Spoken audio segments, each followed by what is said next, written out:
We apologize, for that breach in technicality. We still have Dr. Agbo in the studio giving us perspectives, on the issue of cholera outbreak in Nigeria. All right. Now we were discussing about causes and how did we get here? How did we find ourselves here? So you may as well continue with your point. The issue is like we're trying to establish is that anybody who has cholera has come in contact with feces, has actually ingested feces. Feces in the form of contaminated food or contaminated water sources, or contact with people who have had cholera and are vomiting, and so contact with the vomiters. But what is critical is that where does cholera come from? It comes mainly from feces. So people who have cholera pass out feces, and somehow this feces, loaded with cholera bacteria, finds its way to our meals or water as a result of poor hygienic practices. So it's critical to understand that. And why is it happening in Nigeria at this point in time? We need to also contextualize it against the socioeconomic drivers, the socio-cultural practices, and the issues of ignorance. So if you look at the socio-cultural practices, open defecation is a major problem. You have millions of Nigerians engaged in this activity. The FCT, some of the suburbs in the FCT, it represents a major problem. Some people build facilities, housing facilities, without a proper arrangement for the sites for defecation. Most of our public toilets are in a state of disrepair. Most of our public facilities, markets, and places where people congregate in large amounts do not have a public toilet facility to cater for the people who would want to relieve themselves. So that is an issue. So you find a lot of Nigerians defecating in the open. In some villages in our local communities, that practice is still very common. So anywhere you have people defecating in the open, it is a platform for easy dissemination of contaminated feces. And at a point where we have cholera now, it's an easy means of transmission. So these contaminated feces finds their way to food, to water, and distributed. Now, the issue of poor personal hygiene is also very critical.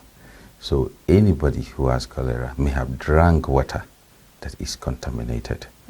And if the person is able to decontaminate that water by boiling or by use of certain chemicals, chlorination, it will reduce the cholera load in the water, and to a large extent would cut the source from water.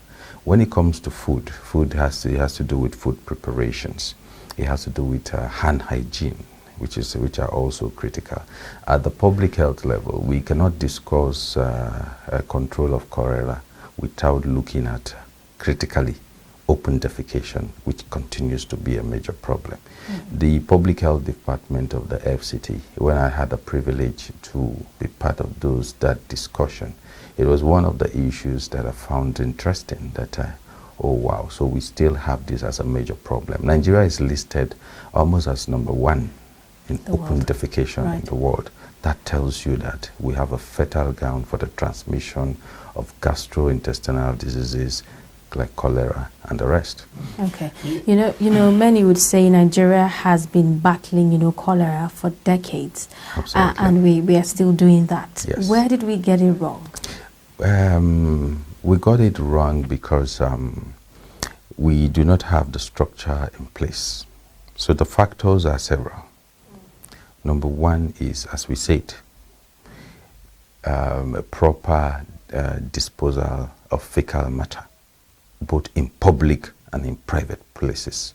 So we should have very clear laws about that. If you are building a public institution where you have a large number of people congregating, you should have a proper toilet facility for defecation and hand hygiene after that.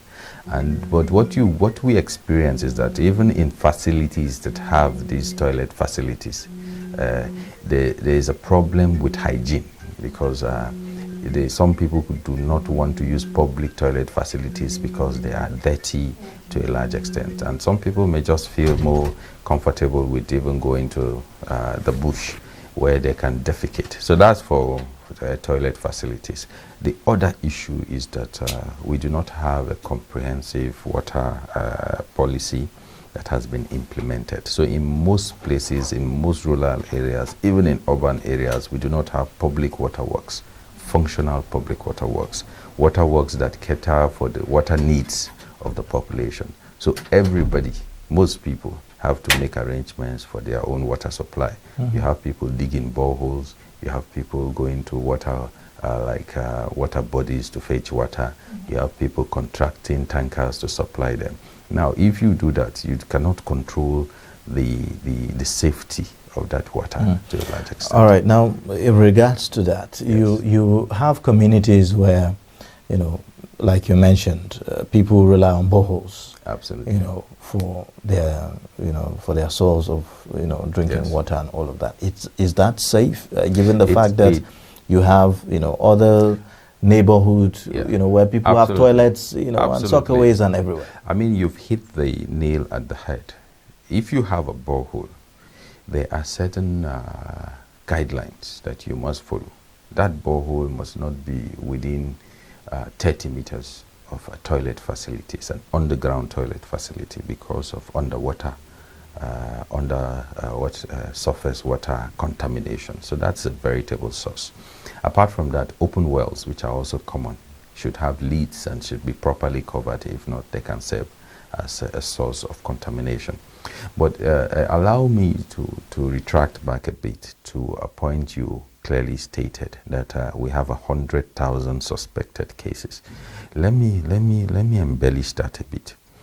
For every case you see that has symptoms, let me assure you that there are 4 other cases that do not have symptoms. Yes, so cholera, 75% to 80% of patients who have cholera would not have any symptoms, but they will be transmitting this condition. So let me say that for the 100,000 cases that were suspected to be cholera, we potentially have had 500,000 Nigerians who have cholera in their body, in their intestine, and they are passing it and they are transmitting it. This is important because it is a major cause of morbidity, meaning that people fall ill, they need medical care, and it's a bit, it is an intensive treatment, because out of 100 people who would have cholera infection, let me say about 5% will have severe cholera and will require intensive treatment. I've been involved in caring for patients very recently, and I can assure you that it's cost intensive, requires input from well-trained physicians to manage such patients. Sometimes you have to give patients liters and liters of IV infusions to make sure they don't dehydrate. You have to start antibiotics occasionally very early. If not, it's of no use. Then you have to correct what we call electrolytes in the body, because that's a major cause of morbidity. Okay, now, how is this cholera transmitted, among people, and what should people be looking out for to protect themselves? Excellent. How is it transmitted? It is transmitted, it's a bacteria. It's a tiny bacteria. You cannot see it with your eyes. It's comma-shaped. It has a flagella. It has a long tail. So what happens is that a patient who has cholera in their intestine would pass it out in stool or would vomit it, and it would now contaminate the immediate environment. If you have food growing around that environment, like vegetables, you go, you harvest it, and probably did not clean it properly, and you prepare maybe salad or something, it's not well cooked, or in the process of preparing the food, the patient who has cholera but does not have symptoms have gone to the toilet, has not washed his or her hands well, and comes to prepare food, or you go to a nearby water body to fetch water to drink, and you take it and you boil, and you do not boil it, or you do not chlorinate it sufficiently. These are all sources. So once the person who is to be infected drinks or eats from that source, within 5 hours to 5 days, the person may develop symptoms. You know, this becomes very difficult, really, because, I mean, for some of our viewers who are watching, like, yes.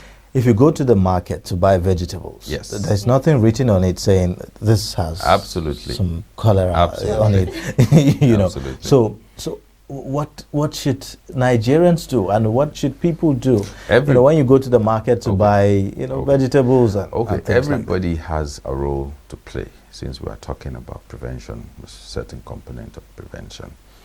The people who prepare these vegetables may do well to wash them. If you go abroad, for example, or to maybe some of our very nice shops, like all the nice shops, the major big shops, you see how the vegetables are. They look really neat and nice. But if you go to our typical market, the orange in our market is dirty. But the orange in one of these shops, I'm not allowed to talk of the names of the shop, I believe, because the of supermarkets. That's marketing. But if you go, you look, the apples really look nice. But if you go to our traditional markets, the apples look dirty because dirt is on them. The potato looks nice in these shops, but in our markets, the potato looks dirty because we have not taken the. So our market women need to be educated that even before they sell their product, they can wash it, they can keep it clean. But that's on the market woman side. What of on the buyer? If you buy a product, you cannot depend on the seller to maintain hygiene. Once you take it home, you're supposed to wash it properly. And if you have to cook it before you eat it, you have to cook it properly. Because partially cooked food, meals, are a possible source. Uncooked meals are a possible source. And when you come in contact with those things, you have to also maintain hand hygiene. That's for food. Right. When it comes to water, we must understand that we talk of table water, bottled water, packet waters and all. Are they potable? Are they healthy? Right. Are they hygienic? We know that even fake drug is a problem in our country. Significant issue. How much more fake table water? How much more fake sachet water? So when you get table waters and sachet waters, you should be wary. From where you get them in the first place, you should be wary. I've had a colleague who, it is a bit anecdotal, but it's important. I'd had a colleague who bought a bottled water, and within 6 hours, he was already stooling seriously. So some of the water sources, public water sources we purchase, may not be completely safe because some unscrupulous Nigerians may have just gone somewhere and just filled up these containers and proceeded to sell them in the market without ensuring that they are treated. But we do have plants in Nigeria, water plants in Nigeria, who treat their water very well. So that's on the side of water. The other component, obviously, of course, is that if you notice that you took something and then you feel untoward, you are stooling, you should present early, because one of the interventions that allows you to save patients is an early recognition and diagnosis. So what we call high index of suspicion is that you see a patient stooling seriously, large amounts of stool, you should suspect critically that, this could be cholera. And even before you go on to confirm, if you have the facilities, you should institute treatment.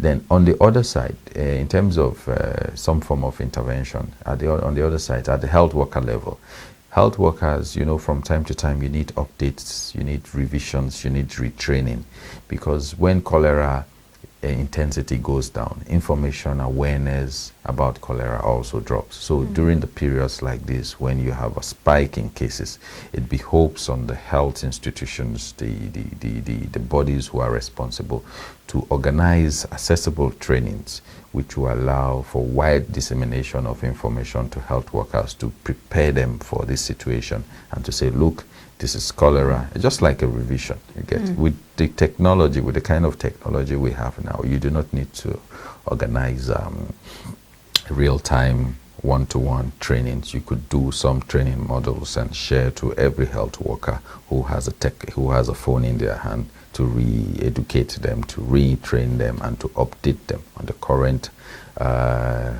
tenets or information on how to identify and manage patients with cholera. So it is several. But looking at it long term, we've had cholera and cholera would come. We can almost predict that before 2030, we would have 1 or 2 cases of outbreaks of cholera. So what should government do? What should organized private sector do? What should corporate organizations do? They can, to a large extent, on one end, increase access to safe water.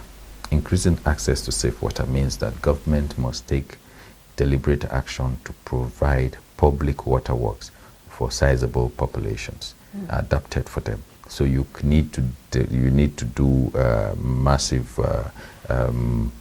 pipe-borne water. You get, not that everybody has to put a borehole in their house. Central treatment of water in organized society. That's what happens. These are expensive, but they are big projects. But the fact about it is that imagine that you have safe water for everybody in a locality. Let's say in a township of about 500,000 people. You have safe water taking care of them.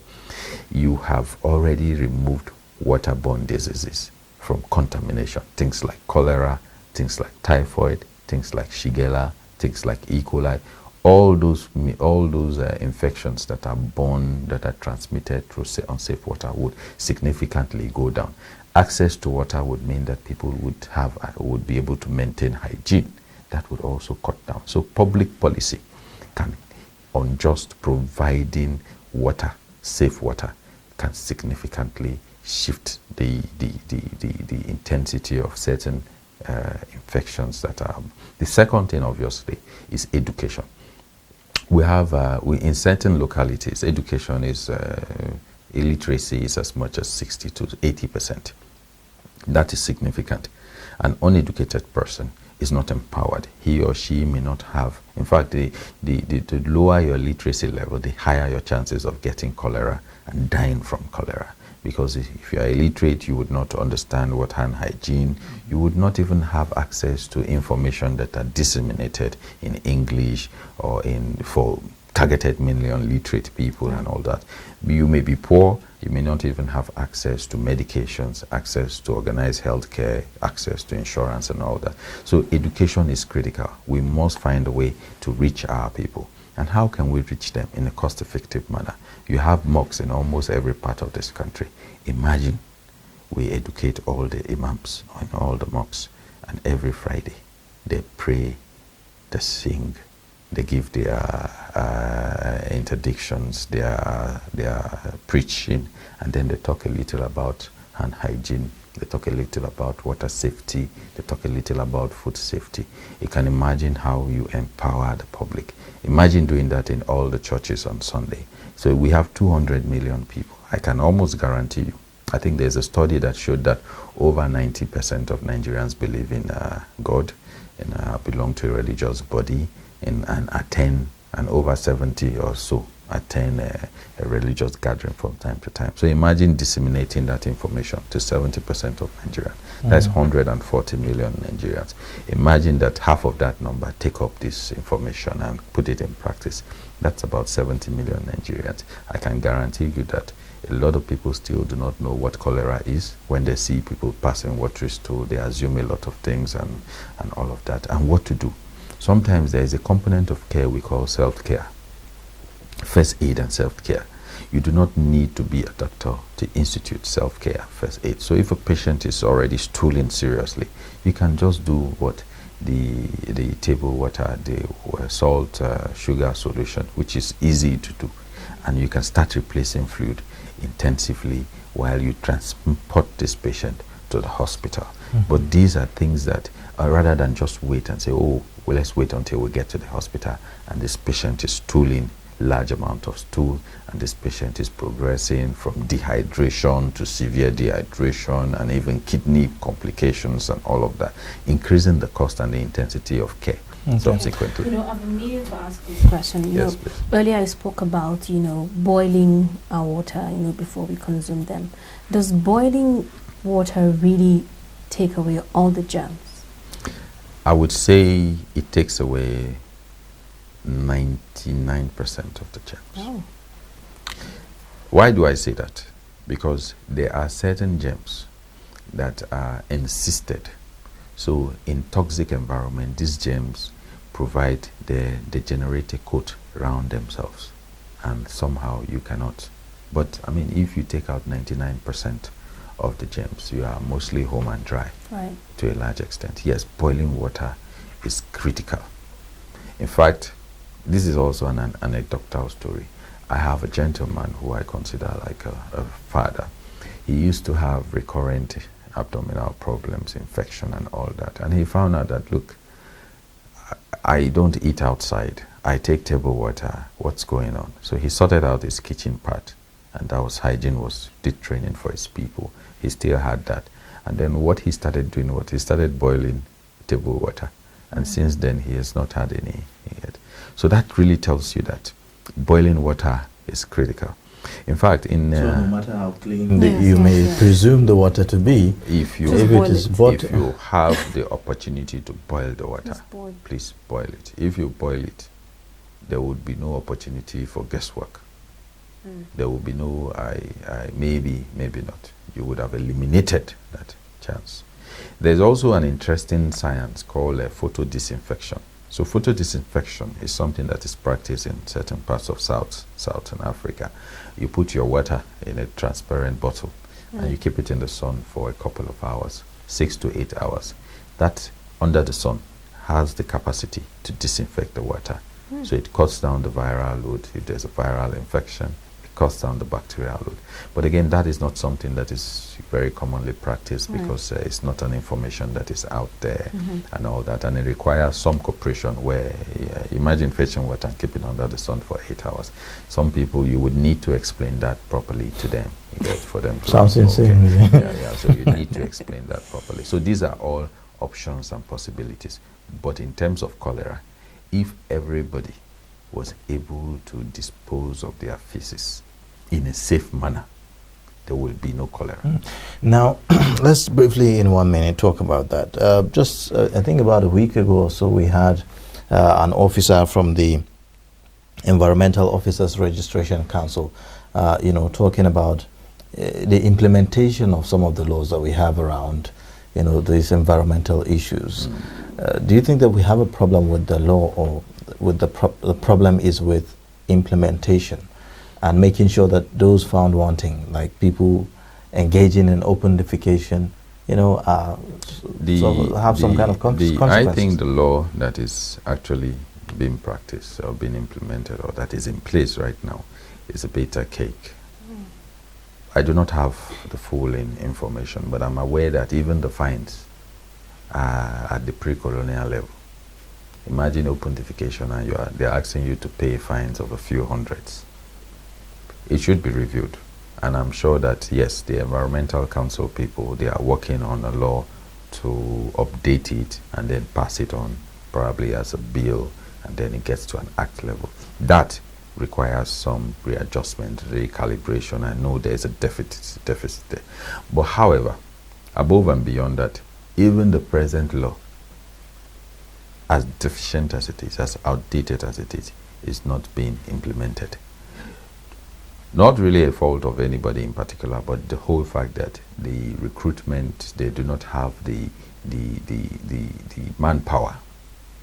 Abuja, for example, is one of the fastest growing locations in Africa. So you have, those days from what we heard, I wasn't born at that, I wasn't aware about what was happening, but I hear that environmental inspection officers would come to your house and inspect your house for hygiene, food safety, water safety, and all of that.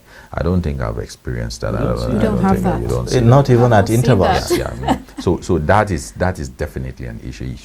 But for you to do that in the FCT, to environmentally police maybe 6 million people thereabout in the FCT, you will need a sizable workforce. You will need the logistics to back this workforce. You will need the wherewithal, the coordination to back. We do not have this in place. I can tell you that for free. So for us to discuss that, we must look at what we need to put in place, the cost efficiency of that, and how we allocate resources to all of these needs in a way that we can make the impact that we want to make.